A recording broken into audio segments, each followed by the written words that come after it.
kita lakukan dugaan itu terbukti.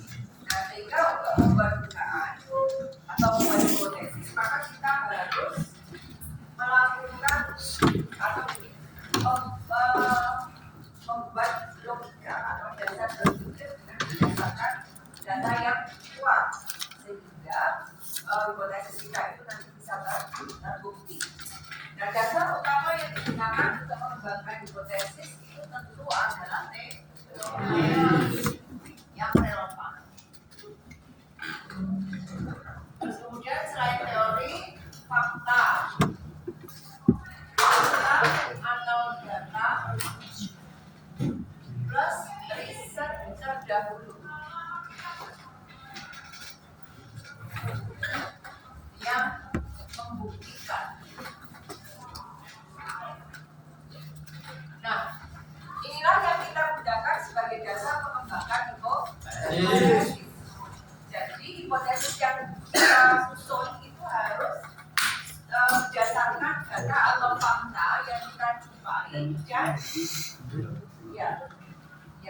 dan sudah ada riset terdahulu yang membuktikannya. Jadi teman-teman kalau kemarin teman-teman ketika melakukan literatur review, kita membaca penelitian terdahulu. Nah, banyak sekali penelitian terdahulu yang meneliti variabel yang sama, tapi tidak semua penelitian terdahulu itu hasilnya sama.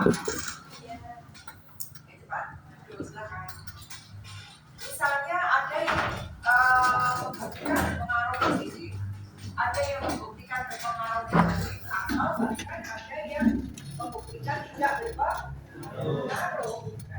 Nah, tentu ketika teman-teman mengembangkan suatu hipotesis, maka kita mengambil penelitian-penelitian terdahulu yang hasilnya itu mendukung hipotesis kita. Misal kita membuat model penelitiannya seperti ini, misalnya ini S1, ini S2, ini D. Kita mengembangkan hipotesis 1, ini hipotesis 2.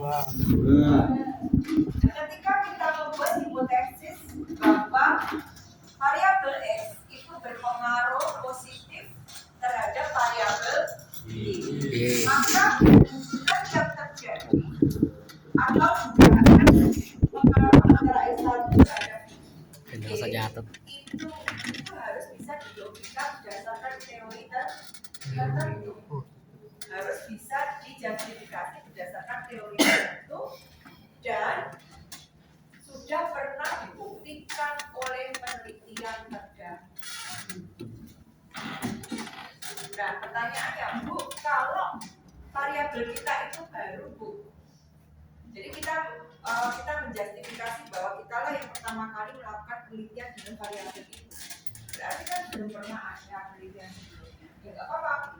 Kalau memang penelitian kita itu variabelnya itu benar-benar variabel yang baru, belum pernah diteliti sebelumnya, maka cukup kita menggunakan justifikasi berdasarkan teori, data, dan juga teori. Itu ya. Nah, kemudian hipotesis yang bagus itu ada hipotesis yang distatementkan atau dibuktikan secara spesifik. Misalnya variabel X1 berpengaruh positif terhadap variabel Y.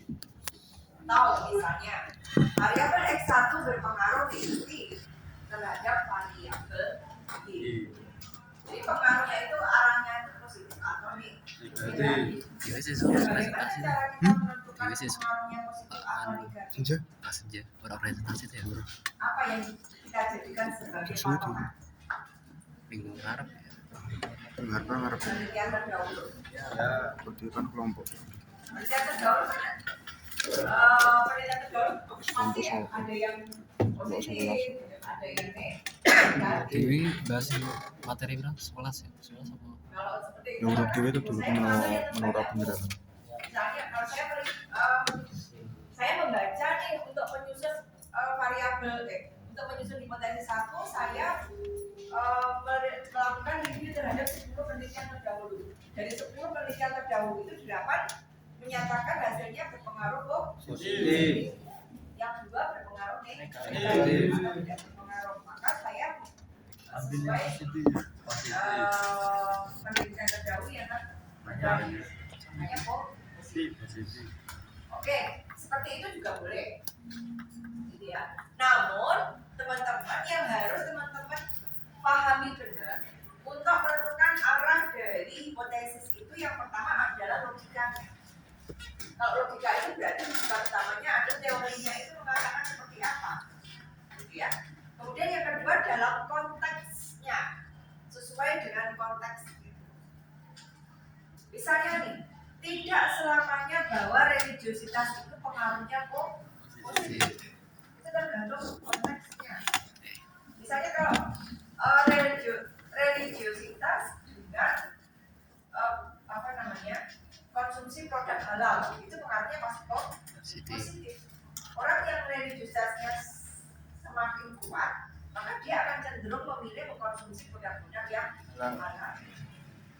Tapi kalau misalnya dalam konteks kita melakukan penelitian terkait perilaku tindak kriminal, gimana pengaruh religiositas? Positif atau negatif? Negatif. Negatif dong ya. Ya. Nah ini jadi ketika kita menetapkan pengaruhnya itu positif atau negatif sesuai dengan konteks penelitian kita itu seperti apa. Jadi jangan hanya melihat semata-mata dari variabelnya saja. Dilihat dari teorinya seperti apa, penelitian terdahulu seperti apa, dan konteks penelitian kita itu seperti apa. Jadi hipotesis yang kita bangun itu menjadi sangat realistis, menjadi sangat masuk akal dan relatif. Ya. Nah itu hipotesis. Ada pertanyaan terkait pengembangan hipotesis? Gampang kan? Insya Allah. Kembang.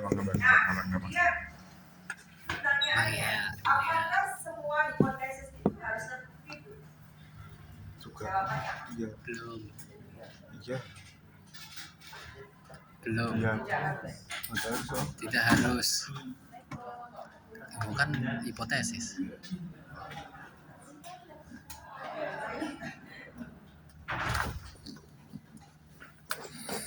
Nah, jawabannya harus atau tidak? Tidak harus. Tidak harus. Tidak harus terbukti. Ya, kalau harapannya sih harus ya. Ya. Kalau harapannya harus terbukti. Cuma kenyataannya kan tidak terbukti. Gimana itu? Nah, kok apa yang harus saya lakukan Betul aja. kalau Itu sih. hipotesis ada hipotesis saya yang tidak terbukti?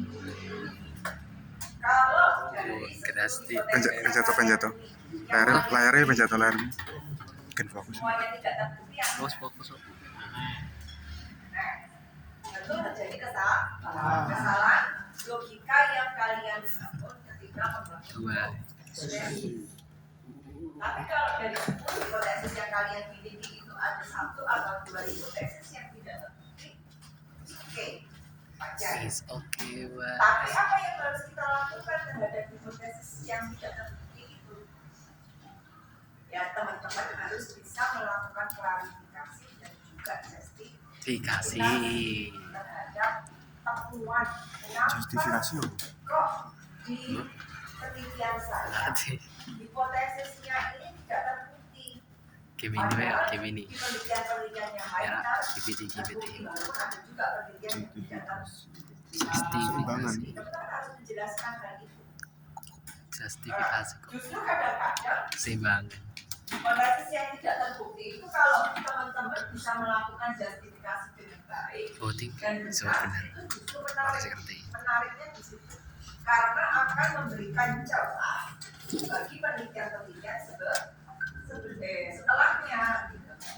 Sudahnya oh ini berarti ada fenomena lain nih yang menarik sehingga kenapa hipotesis saya itu menjadi tidak misalnya nih teman-teman, makanya kalau nantinya kalau membuat kuesioner itu selengkap mungkin, tidak hanya kuesioner itu dibikin berdasarkan indikator-indikator dari variabel-variabel saja,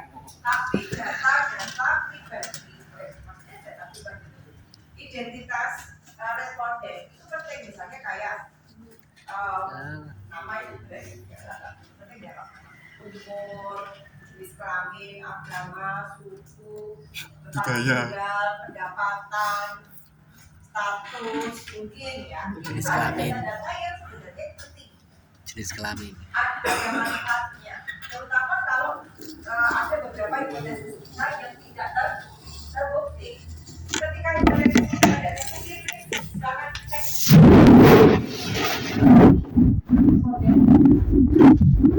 Sebenarnya itu berapa persen yang laki-laki, berapa persen yang perempuan. Sekarang itu bisa kita bikin sebagai justifikasi kenapa kok penelitian kita itu tidak. Misalnya nih, kita bahwa variabel X itu tidak berpengaruh signifikan terhadap variabel Y di penelitian kita. Maka kita harus mencari kira-kira kenapa ya kok penelitian kita ini variabel X1 tidak berpengaruh. Ya. Teman-teman harus pahami bahwa hasil dari penelitian kita itu kan hanya Biro pada berdasarkan sampel. Setengah jam nih. Sampel. Padahal Betul, ya. sampel yang kita Sudah ambil walu. itu digunakan untuk memprediksi populasi. Ya kemungkinan kesalahan atau error itu karena kita mengambil sampel yang salah. salah. Bisa saja itu terjadi. Tapi bisa saja karena memang ada fenomena yang baru. Misalnya nih, di penelitian kita tidak terbukti hipotesis satunya. Kemudian kita lihat data karakteristik responden. Saya dari sisi dari sisi gender. Oh, ternyata 90% sampel kita itu perempuan. Kira-kira ada nggak pengaruhnya gender di penelitian ini, gitu ya? Sehingga menjadi tidak terbukti. Dan kemudian teman-teman lihat di penelitian terdahulu yang kita review sebelumnya, ada nggak keterangan bahwa penelitian yang membuktikan bahwa S1 berpengaruh terhadap Y itu komposisi dari respondennya itu misalnya 50-50 antara laki-laki dan perempuan. Atau ternyata sebagian besar penelitian terdahulu itu ternyata lebih banyak respondennya itu adalah laki-laki. Dan mereka membuktikan bahwa S1 berpengaruh terhadap Y. Tapi respondennya kebanyakan laki. Nah, ternyata kebetulan kok di penelitian kita itu perempuan sebagian besar. Nah, dengan data itu teman-teman bisa lebih lanjut, itu merupakan clue ya. Jangan-jangan gender itu juga berpengaruh, tapi tidak kita masukkan sebagai variabel yang kita teliti. Nah, sehingga teman-teman harus mencari justifikasi apakah iya gender itu signifikan mempengaruhi. Cari penelitian lain yang itu memasukkan unsur gender yang terkait bahwa gender itu mempengaruhi perilaku ini. Nah, kalau teman-teman mendapatkan penelitian yang menguatkan, maka teman-teman bisa berargumentasi di sini bahwa berdasarkan beberapa literatur terdahulu yang misalnya yang membuktikan bahwa variabel X1 berpengaruh terhadap itu dominasi gender laki-laki itu cukup kuat. Ya, sedangkan di penelitian ini kebetulan dominasinya adalah perempuan. Sehingga dan dikuatkan oleh penelitian yang lain yang membuktikan bahwa gender berperan sebagai variabel mediasi yang mempengaruhi perilaku ini tadi. Nah, itu bisa kita gunakan sebagai justifikasi atau dugaan yang sementara menjawab kenapa kok hipotesis satu kita itu tidak bisa dipahami. Nah, artinya ketika hipotesis kita itu tidak terbukti, maka kita harus melakukan klarifikasi dan juga justifikasi secara akademis. Kenapa penelitian hipotesis ini penelitian kita itu tidak gitu ya.